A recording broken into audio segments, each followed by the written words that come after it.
We have been working on Arcuda for the last 3 years, more or less, and we have presented different features of this technology. And in this talk, for the first time, I will present the whole picture that will consist of integrating the Arcuda virtualization technology with a job scheduler, which is Slarm, and also with the use of low power processors, and also focusing on the InfiniBand interconnects. Don't expect too much about the use of low power processor because this is a first analysis, a first study. A lot of work needs to be done, but we have some numbers that point out which are the first bottlenecks that we are detecting in this kind of systems. For this talk, at the end, what we focus is the use of Arcuda with ARM or Atom processors. But in order to put you into the required context, we will talk about some GPU computing facilities. All of you know about this. Then we will quickly review how GPU virtualization adds some value to your cluster. And then we will focus on the Arcuda framework, which is the work we have been developing for the last years. All of you know that currently GPU computing is being increasingly used in order to improve or in order to reduce the execution time of applications. This is nothing new for you right now, and everybody thinks that this trend will continue for the next years.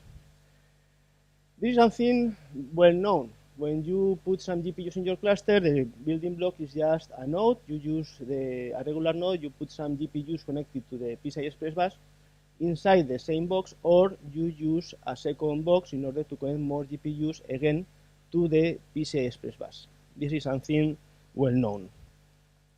At the end, from the programming point of view, what we have is a cluster, bigger or smaller, and this cluster is just a set of nodes, and each node we have one or more CPUs, one or more GPUs, and what is important, the memory spaces for GPUs and CPUs are separated. GPUs and CPUs cannot share, or it's not easy to share data among them, and obviously in order to interconnect different nodes in the cluster, you need some kind of interconnection network, Ethernet, InfiniBand, or something else. Once you have your cluster, once you have your GPUs in your nodes, then what can you run in that cluster? You can run every code, but not every code will be equally accelerated. So some codes will be better accelerated than others. At the end, what your code needs to be accelerated is that it should present some data parallelism. So in this point, we may have different type of codes. The first one is that code that presents a low level of data parallelism. In this case, you really don't need a GPU. You just use the regular CPU, and that should be enough. On the opposite side, we have code that is having a high level of data parallelism. In this case, you have one or more GPUs in every node in your cluster, and you will intensively use the GPUs in all the nodes in your cluster. That's good. For the next level, not low level, not high level, something moderate. In this case, your GPUs may remain idle for some time, depending on the exact application you are executing. At the end, there is a fourth type of application, that is those applications that are leveraging several GPUs at the same time. Those several GPUs usually are all the GPUs that are connected to the node. Usually up to 4 GPUs, maybe some systems may have more GPUs, but 4 is usually the maximum number of GPUs. So in this context, now the GPU virtualization comes to this scenario. Which are the problems we see with current clusters? In current clusters, we have this deployment. We have several nodes, and every node presents or has one or more GPUs installed in it. So in this context, multi-GPU applications that are requiring several GPUs to take advantage of all of them will be able to exploit all the resources that are present in the node that is executing that application, but will not be able to use GPUs from other nodes at the end, unless you use some kind of MPA library. But in that case, again, a process running in one node will only be able to execute kernels, GPU kernels, in the GPUs connected to that local node. On the other hand, if you are running some application that doesn't present a high level of data parallelism. If you are running an application that presents a moderate level of data parallelism, then what you may have at the end is that some GPUs in your cluster may remain idle for some long periods of time. So this is bad. This is bad because, on one hand, in the case of multi-GPU applications, you have some GPUs that may be idle and you are not using them. And in the second case, you have your GPUs, you have invested a lot of money, you are paying the electricity bills, and you are not taking advantage of those GPUs because they remain idle. And the only way currently to take advantage of GPU computing is installing one or more GPUs at every node in the cluster. And this is the constraint. So, how to solve these two problems? In order to solve the problem with multi-GPU applications, what we could do is adding some layer, hardware, software, whatever, that allows you to share the GPUs in the cluster across the cluster for a given application. This way, if you are running an application in one node, and that application would be able to access the GPUs in other nodes of the cluster. This should be done, obviously, in a transparent way.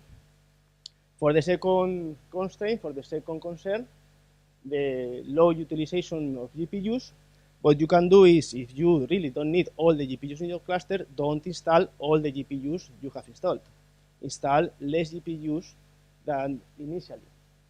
So when you have both things together, you install less GPUs in your cluster, the only ones that you really require for the applications you are running, and you are able to share the GPUs, then you solve both concerns at the same time.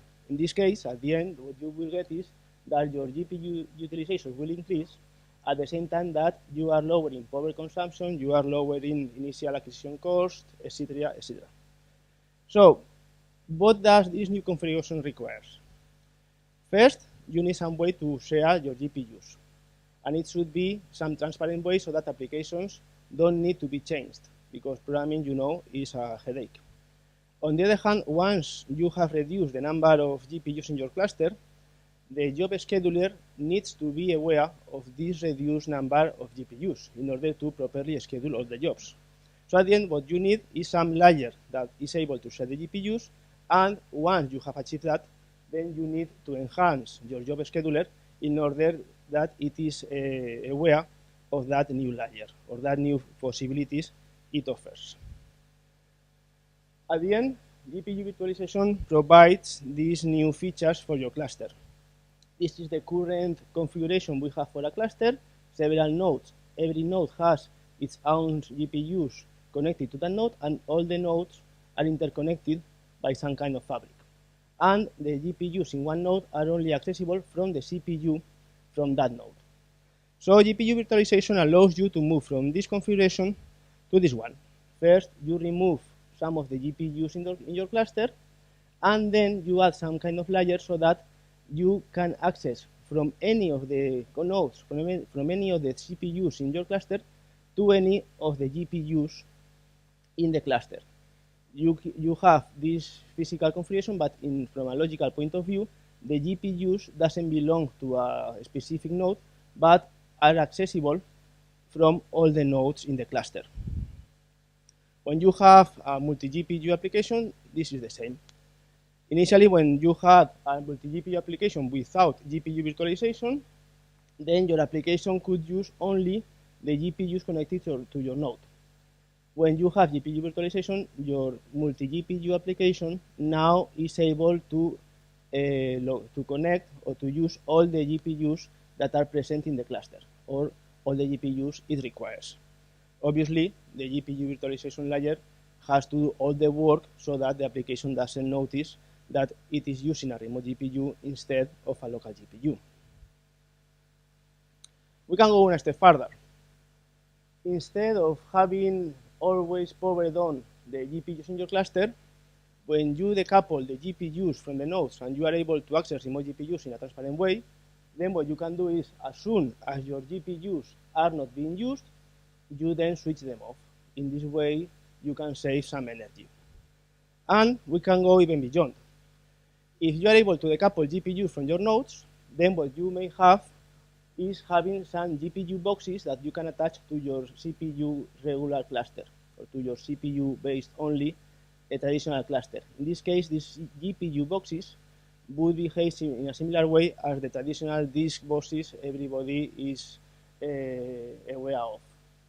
This way, you, for example, may have a cluster bought some years ago without the possibility of installing GPUs because you don't have the space for those GPUs. You attach the GPU box to your cluster with some kind of fabric, InfiniBand or some other high-performance fabric, and then all your cluster gets GPU enabled. Obviously, there are problems. Basically, the main problem with GPU virtualization is that now that the GPU is remote, is not local, the latency to that remote GPU increases. And this is bad for your application. Your application will present a higher execution time. For example, if we have some data from a matrix multiplication, this is for using a local GPU. These curves are the percentage of transfers, percentage of time devoted to the transfer between the main memory and the local GPU. If you have these transfers when you are using a local GPU, when you are using a remote GPU, this time obviously increases because the latency to the remote GPU also increases.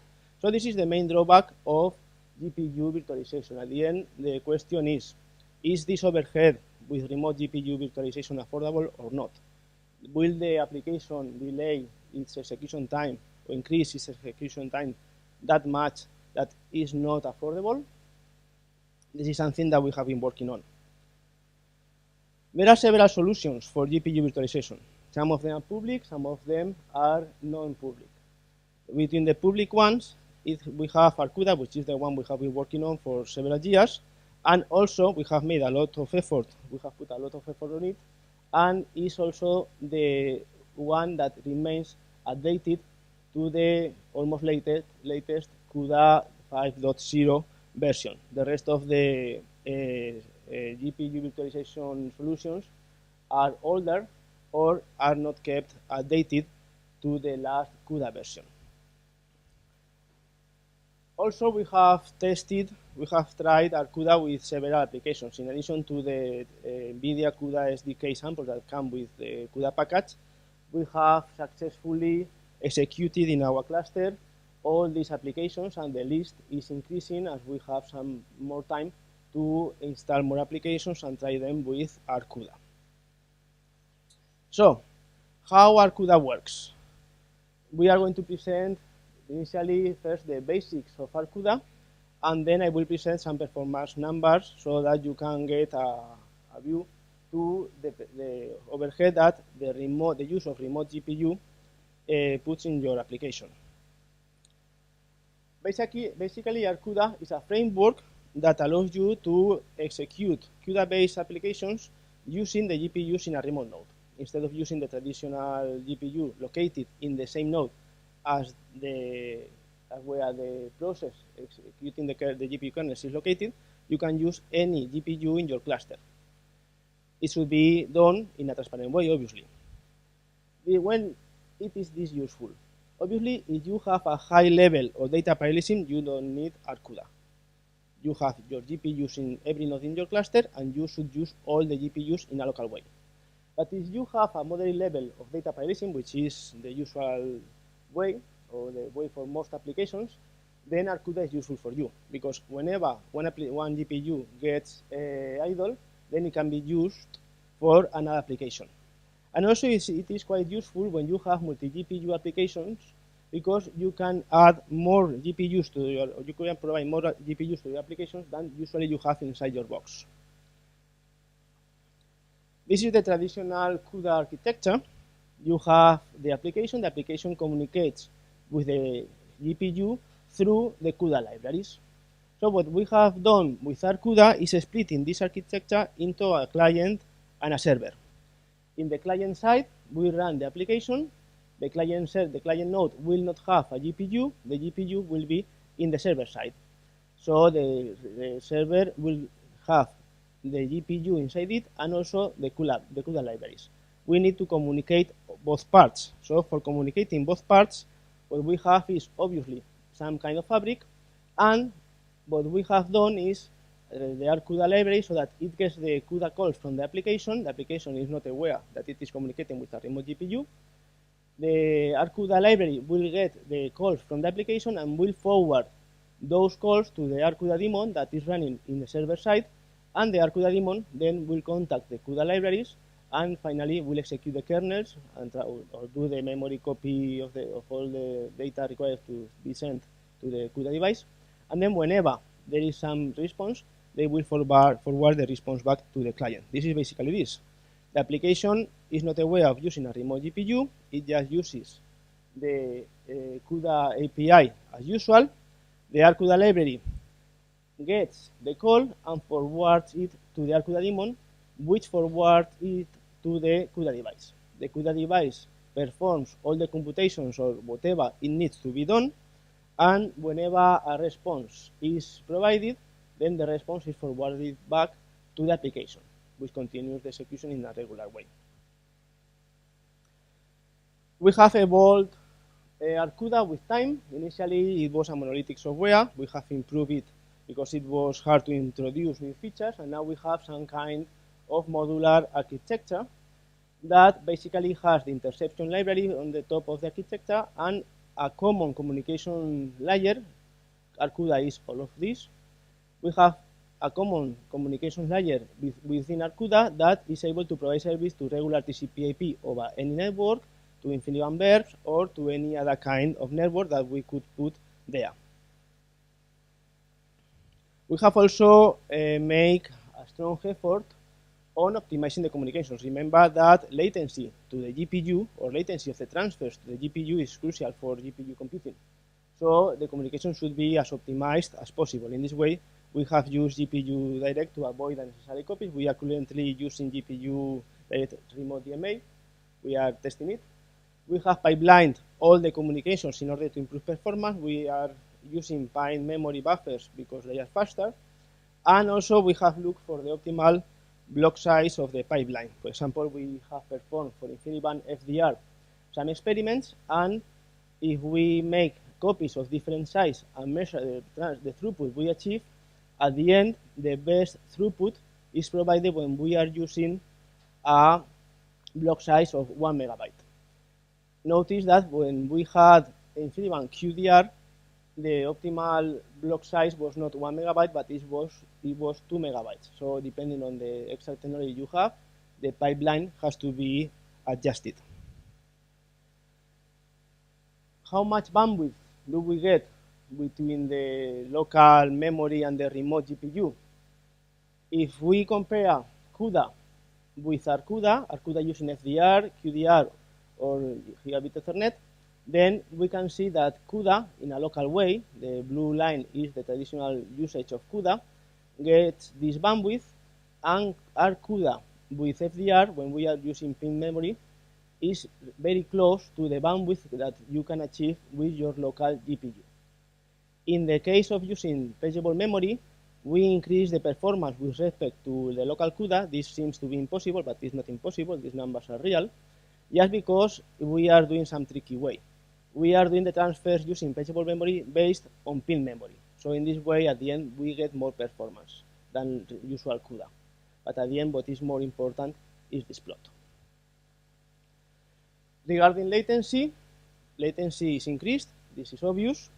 So this is the latency. The blue line is the latency for regular CUDA, and the blue line and yellow line that are almost the same, is below, underneath the red line, is the latency for ARCUDA, FDR and ARCUDA QDR, and also for Ethernet.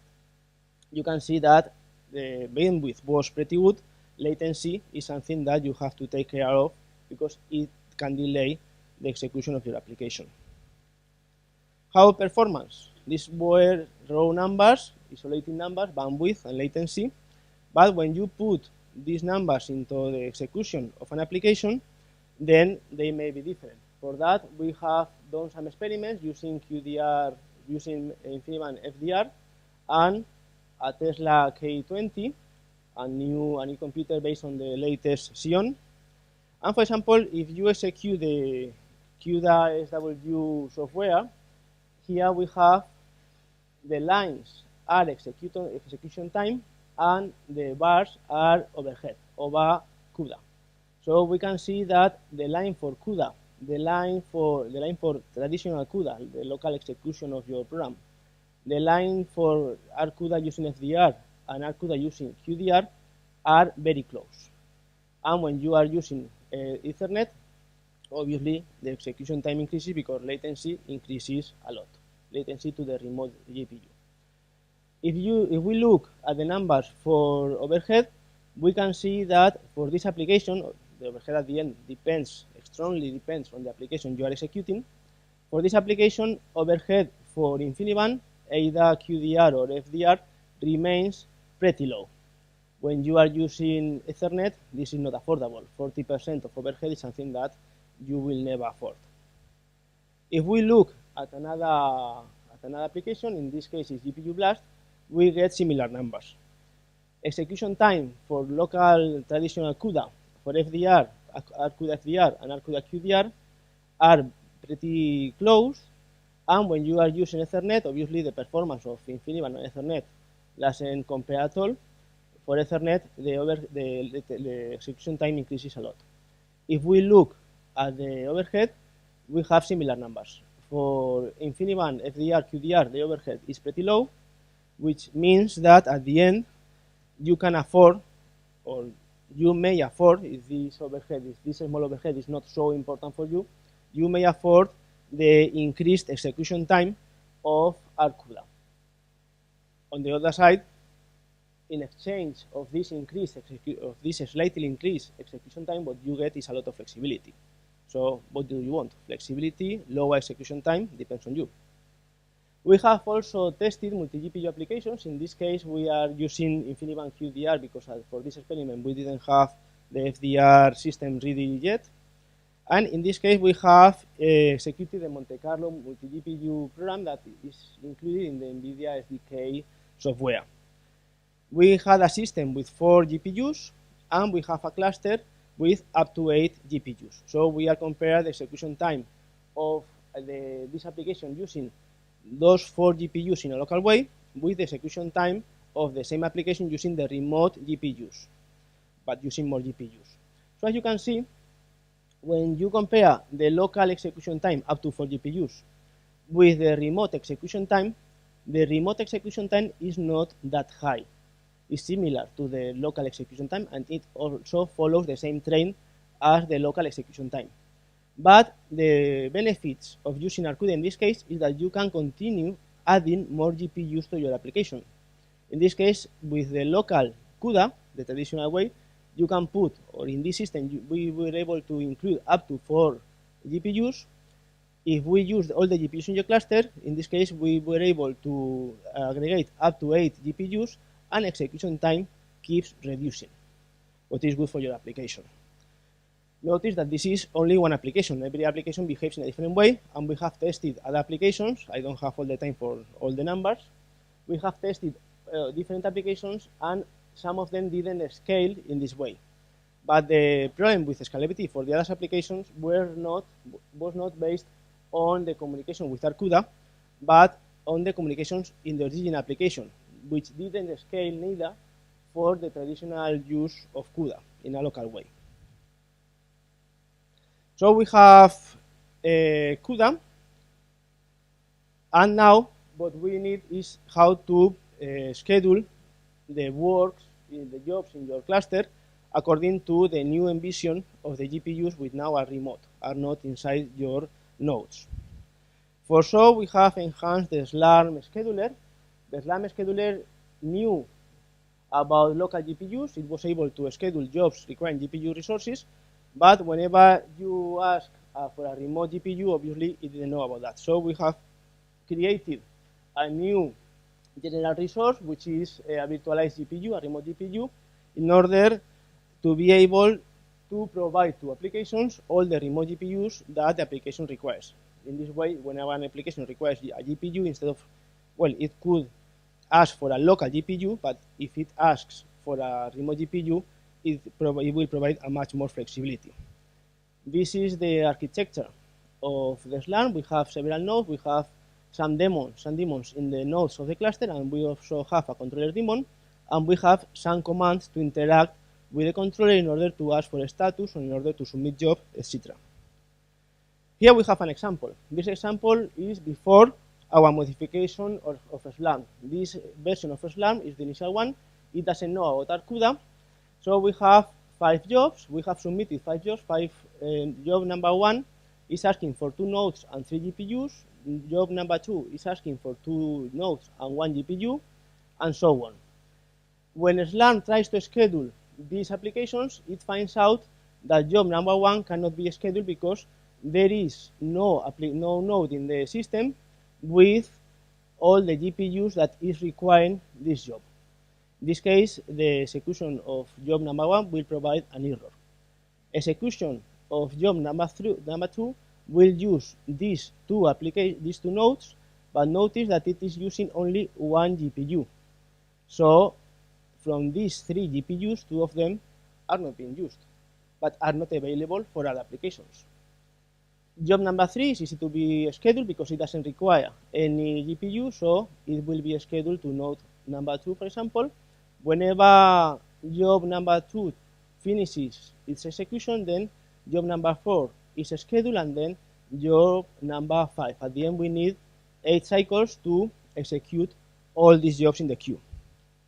Now we introduce Arcuda. We are decoupling the GPUs from the nodes, so you can schedule the use of the GPUs independently of the use of the nodes.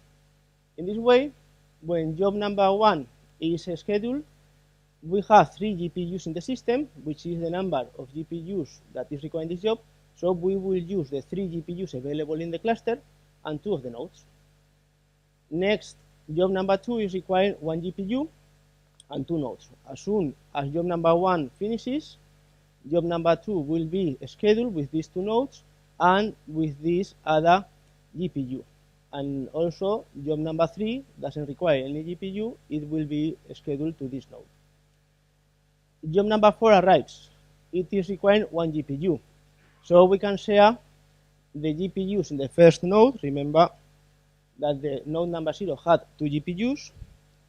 We can use the other GPU in this node in order to satisfy the requirements of job number 4. As soon as job number 5 arrives to the system, it requires 2 GPUs. As they are available, we can provide them to job number 5 and also the node that is available. So at the end, we are able to execute all the jobs that have been submitted to the queues, and also we need one time cycle, one time period less. This is only one example. We can think about more complex example, but at the end, what is important in this example is not that we are reducing the amount of time or which GPUs are exactly we're using. The important thing is that we are decoupling the scheduling of GPUs from the scheduling of nodes. So we are increasing a lot the flexibility to Slarm in order to make a better use of the resources in the cluster. We have made some experiments with a heterogeneous cluster, heterogeneous because it is an old cluster, and we have put there all the old nodes we had in the lab. You can see the characteristics. Every node is different, and we have there some GPUs. These are only some numbers.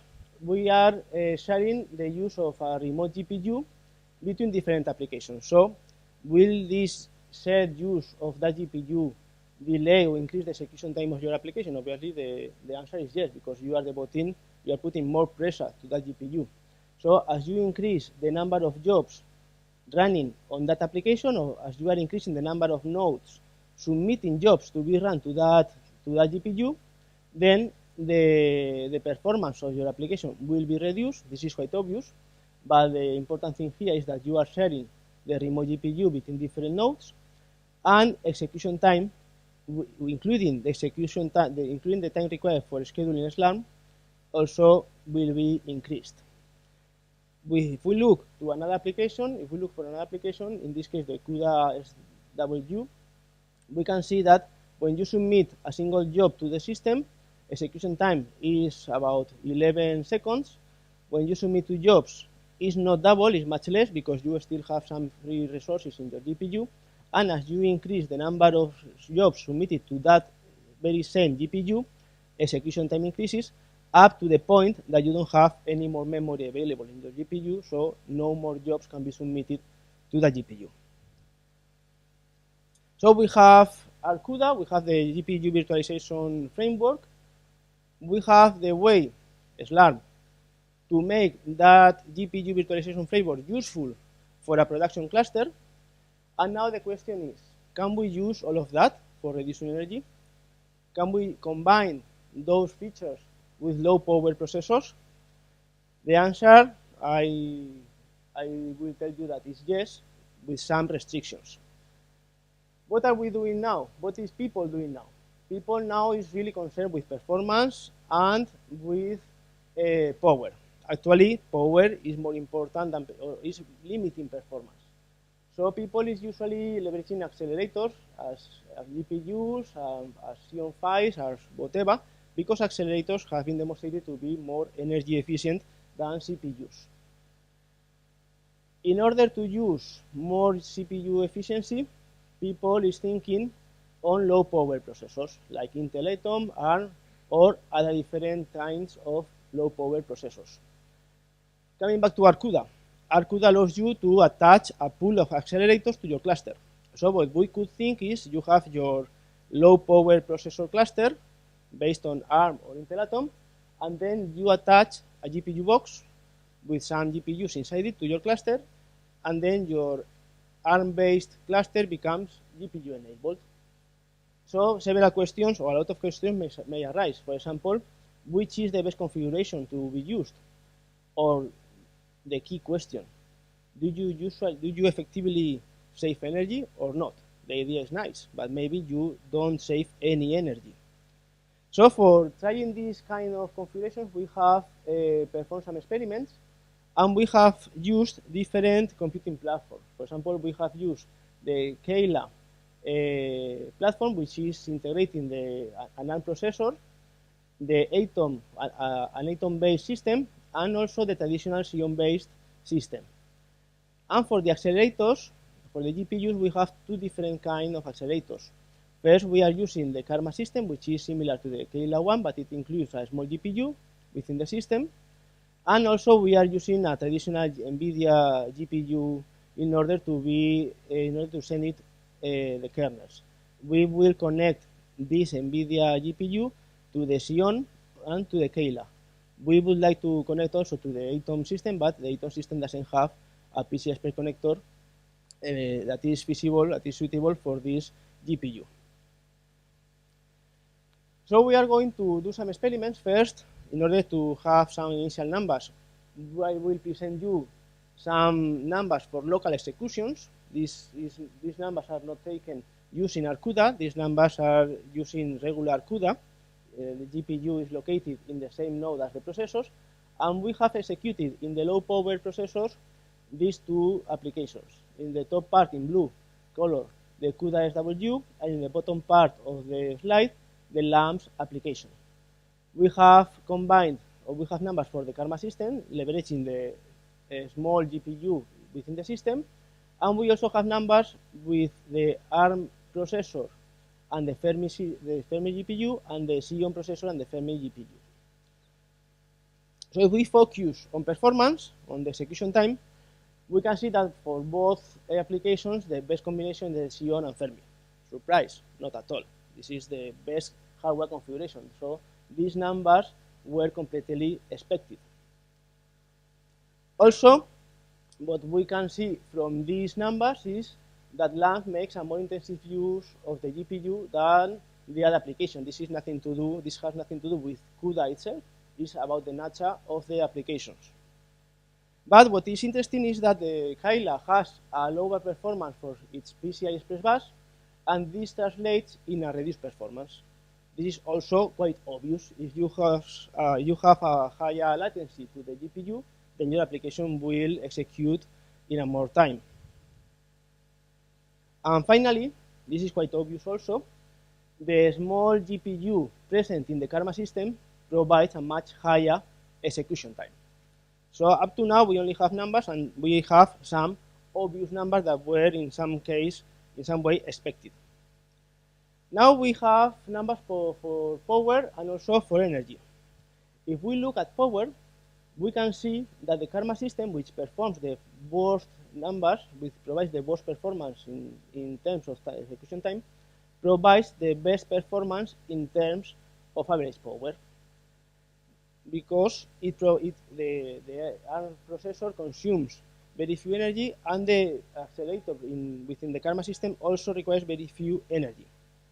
However, and this is the important part of the presentation, if we combine time and power into energy, then the most energy efficient system is not any of the ARM-based systems, but is the Xeon 1. Because at the end, its lower execution time, although it requires a lot of power, it makes at the end a much less use of energy. At the end, we have these conclusions. If you want some quick execution time, some reduced execution time, please use Xeon and Fermi. If your problem is power, then you can choose Karma, but you will have a higher execution time, obviously. We have the problem with the PCI Express bus of the Kayla system, and in case energy is your concern, then you should keep in the traditional system based on a powerful processor and a powerful GPU. Now let's go to Arcula. In this second analysis, we are going to make use of the remote GPUs. So for sure, we will not use the Karma system because it provides the GPU in this system provides very few performance, and we will have these 6 combinations. We have 2 different kind of servers based on the Fermi accelerator, the Kayla and Fermi, and the Xeon and Fermi, and as clients for Arcula, we have the Kayla, the Atom-based system, and the Xeon-based system. If we look at the numbers for the CUDA SW application, then what we first can see is that the Kayla-based server presents the much higher execution time than when we are using a Xeon-based server. We could think that this is due to the lower performance of the PCI Express bus present in the Kayla system. This is one of the contributors for this lower performance, but the difference is too high. So we were looking for another source of losing this performance, and we found out that the bandwidth available in the network interface of the Kayla system is really low. The Kayla system is including a 1 gig Ethernet network interface. However, we measured the raw performance of that interface, and you can see that the performance, when you connect 2 Kayla systems, the performance of the network is far away from the expected performance. Actually, if you do the same experiment with 2 Xeon systems, then performance is close to the expected ones. As soon as you introduce a Kayla system, the bandwidth of the network will be completely dropped. So this is the reason for this lower performance of the experiments when you are using the server based on the Kayla platform.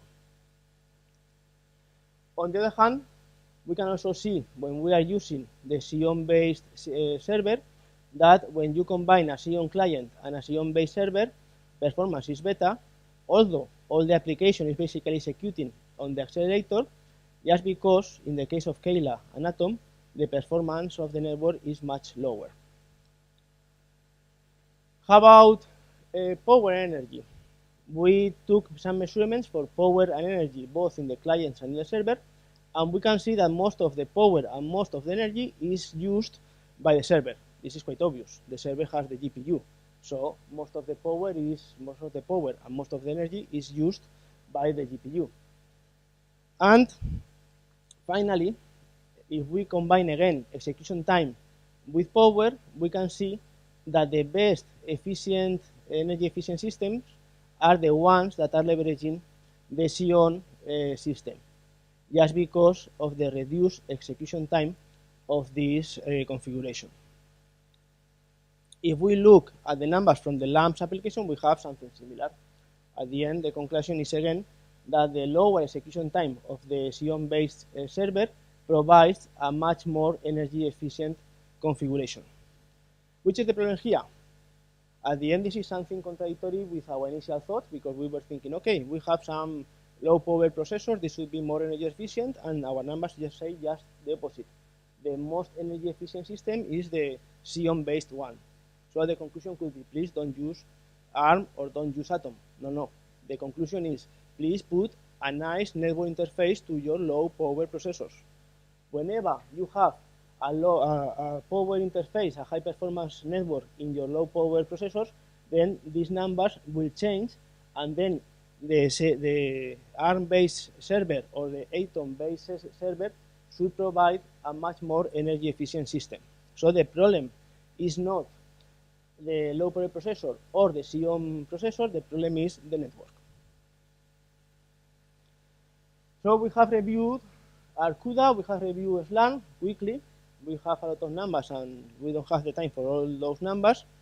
And now, what is going on? What needs to be done? There is a lot of work still to be done. So among this work, we are thinking, or we are planning to improve even more the SLAM scheduler, so that in addition to take into account the available memory in each of the GPUs in the cluster, we are also planning to include in the scheduling process the actual GPU utilization, so that if you have GPUs that are not very used, then you will submit jobs to those GPUs first than to GPUs that are heavily loaded.